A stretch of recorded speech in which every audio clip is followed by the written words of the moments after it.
Highways వెనకాల attach చేసిన pick ఉంది కదా. నిన్న రైళ్లలో కిక్కిరిసిపోయినటువంటి జనానికి సంబంధించి కొన్ని ఫోటోలు తీస్తే అందులో ఈ పిక్ ఒకటి. పసి పాప వాళ్ళ నాన్న ఎత్తుకున్నాడు.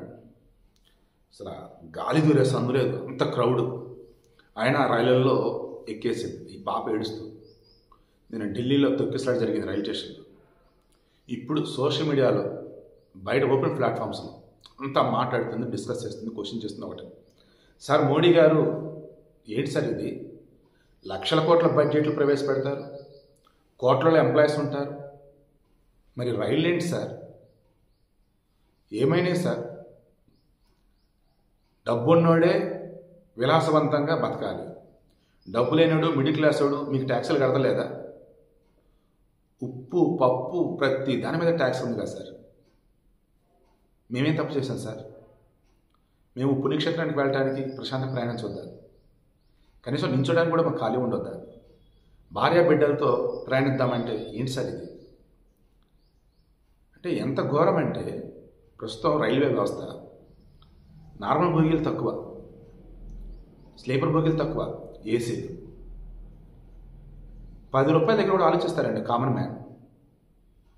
అరే ఉల్లిపాయలు వచ్చేసి 100 రూపాయలు కేజీ అనగానే 100కు 3 కేజీలు ఇస్తున్నారు, బట్ క్యూలో ఉండాలని చెప్తే వాడి పని పాట మానుకో 4-5 గంటలు క్యూలోనే ఉంటాడు. ఆ 4-5 గంటలు వాడు కనీసం 2-3 ఏళ్ళు సంపాదించుకోవచ్చు. అయినా సరే ఫ్రీగా అంటే తక్కువకి ఇస్తున్నారు కదా అండి. మనుషులకు మెంటాలిటీ. దాంతో ఏసీలు బుక్ చేయకుండా నార్మల్ బుక్ చేసుకున్న మూమెంట్లు ఈ రకంగా. కొన్ని ఏసీలు బుక్ చేసుకుందా సరే అవి ఖాళీలు ఉంటాయి ఇప్పుడు. సో వీడికి ఇంట్రెస్ట్ ఒకటే అండి, మోదీ సామాన్యుల కోసం చేస్తుంది తక్కువ, డబ్బున్నోడి కోసం ఇంకా ఎదగాలనుకుంటున్నాడు కోసం చేస్తుంది ఎక్కువ. సీరియస్లీ ఈ రైల్వేల విషయంలో మాత్రం మోడీ గవర్నమెంట్ ఫెయిల్ అయింది. మరలా చెప్తాను, రైల్వేల విషయంలో మోడీ గవర్నమెంట్ ఫెయిల్ అయింది. సామాన్యులకు మాత్రం రైల్వేల విషయంలో మాత్రం తీరని అన్యాయం చేశారు.